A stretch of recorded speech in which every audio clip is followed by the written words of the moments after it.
What's going on, guys? Welcome back to another Everyday Growth Advisors weekly breakdown. Hope you guys are having a good morning here.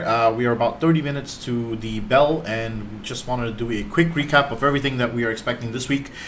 Week ahead of OPEX and also CPI data this Tuesday. We have a lot of macro things to cover and micro, so let's have a look at everything that's going to be going down. As far as sector rotations are going, we hit it pretty much on the nail. We were expecting about a 4,400 pullback, but 4,450 is where we landed up pre-market today. We're expecting a little more of a pullback here as this wave continues to drop. Also, while we tend to get oversold here, I will be looking to add exposure to the upside in the coming week or so after OPEX. OPEX is the event that will happen when it is the third week of the month, where all options expiries for financial instruments will be taking place, and that usually causes a little heightened volatility in terms of price action and market dealer positioning, trying to cover specific exposure. So we saw about 17% of that exposure fall away last week, and as well as the US dollar strengthened at the same time, causing quite a bit of a scare in the market. So right now, the main fear that is driving most of this sell-off is a stagflation, recessionary kind of an environment. The bond market's also blaring alarms, and the idea here is that majority of the bond market doesn't believe that the Fed is going to be able to control this high inflation demolition, which is about to happen. On the backs of that, companies or big corporations performing huge buybacks, causing quite a lot of volatility in these markets to the upside. But at the same time, we have a seasonality from April, usually being a better bullish seasonality for the S&P 500 than usual. However, we have seen that this year seasonality really hasn't played out the way that it has, because this year's seasonality is not like a regular year. And the reason is because this is a midterm election year. And during a midterm election year, the S&P 500 tends to return lower returns to the average mean.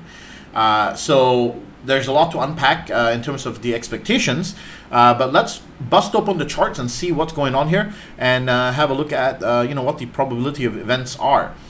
So looking at the S&P 500 here, and how we're going to be able to play this, as I mentioned last week, we were expecting a 4,400 pullback where this bullseye is, and we got pretty close to it, bounced, and went back into the 45s to reject.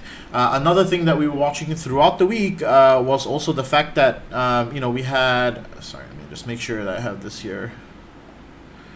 Let's see. So we had the NASDAQ was the leading index last week, and then it became the leading index downward. So you can see here that the NASDAQ was actually one of the indices that was actually about to head to the upside here last week, and then reverse course, and tech became very weak along with semiconductors, leading this sell-off. The S&P 500 rejected the 50 EMA and then started to fall below, and we still haven't got a full sell-off yet. And the Dow remains to be actually the strongest sector here, looking at where we are currently, right? So the NASDAQ here is what is leading the sell-off, and as we were mentioning last week on the Discord community, Microsoft and Apple will probably follow suit as the NASDAQ continues to sell. The S&P 500 will come down with it because of those big weight allocations in terms of market cap. So knowing these small little intricate details are always very important in terms of market cadence and breadth, so that you can make controlled decisions with risk management. And sometimes a trade idea is just as simple like that, right? You don't need to overcomplicate, just trade the things you know, and you will be far more superior in trading the things that you're comfortable with, right? Another thing is during times like this, value is typically the a playbook for a majority of institutional investors. And so we have been seeing some pivot of capital into value stocks. Of course, at the same time, the Goldman positioning index is still blaring alarms at a light positioning, kind of signaling high Z-scores, which is the standard deviation for the entire market, which means volatility is still pretty high. And I just put out a huge report on the Discord today about the technicals for the S&P 500, as well as the market dealers and the sector positioning. So all of these were posted just this morning, as well as the market dealer gamma positioning, so that all of our members have access to all this information, and I'll be explaining to them in a very short time. So I just wanted to come in here to give you guys the technical lowdown in the background, so that you guys have enough information to kind of battle this week. Now, coming from the perspective here, we still feel 4,400 is the KISS level where we should possibly come down to, and then bounce pretty strongly for the wave up, moving into the upper ups. Of course, we'll have to play this pivot by pivot. So this week, keep it simple. Pivot below this low here on the S&P 500 sees the 4,400 bounce, which is a dual zone. And a bounce on the 4,400 sees a retest of the 4,461. So that's the real, just these two ranges here, between this level, and this level is what you really want to be only looking at. Break below, take the puts. Break above and bounce, take the calls, right?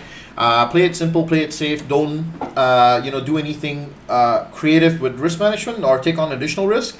Just keep it defined and play it as the CPI data comes out tomorrow. Now on the Qs, it's a little bit of a different scenario. Remember, we spoke about how 340 was the target, and we are pretty much there at pre-market here now. So the Qs pulling back about to 340 was initially the Fibonacci retracement here, and so it lined up perfectly. We're seeing that pullback here, and we should get a bounce on 340 or so before seeing more of the upside. So tech is likely to rebound first as it falls, and then we will follow along with the rest of the sectors after, as well as IWM here, which is Russell 2000 SMIDs, small and medium caps. Definitely want to be also looking at this. Drop down into 191, looks like a very probable region here after getting faked out at the 212, 211 zone. And bounce over here later at the 190s definitely makes a lot of sense. Now, the risk to reward ratio here to the downside isn't really exactly great unless you have a risk defined trade or above 200 and take the downside at around 190. So that would give you a decent risk to reward ratio, and you would have to keep risk very defined here. Okay. As for the VIX, we have a nice bounce into the 22s. Last week, and I picked up about 1,000 UVXY shares as a response because I knew there was going to be some turbulence and volatility hitting into OPEX. Still not a bad time to pick up any UVXY. VIX above 23.89 will sound blaring alarms again for increased volatility and more expensive contracts. So if you're planning to buy any puts or protective positions for your portfolio, this is the time to do it. I would say pick them up when they're cheap instead of picking up when they're expensive. When everybody rushes towards the door at the same time, it gets really difficult for you to manage your positions with risk because everybody wants to buy the same thing and you don't want to do that. On top of that, we have a bond market that's free falling here. The 20-year bond is now in a catastrophic oversold level, and we're definitely waiting on a bounce with this one. I'm going to be averaging down and taking some long positions on the bond market. Just mainly to play this increased 90-degree kind of parabolic drop that has been going through these past couple of days. Definitely a bounce will be incoming pretty soon as we get news from the Fed. And so the bond market is really throwing a like a tantrum here. And we want to take advantage of some of this liquidity that is running dry here as, behaving like a market maker pretty much, right?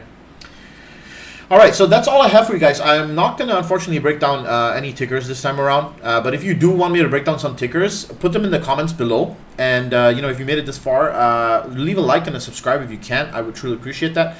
If not, I'll see you guys on the next one. Peace, and I'm going to keep this video extremely short. See ya.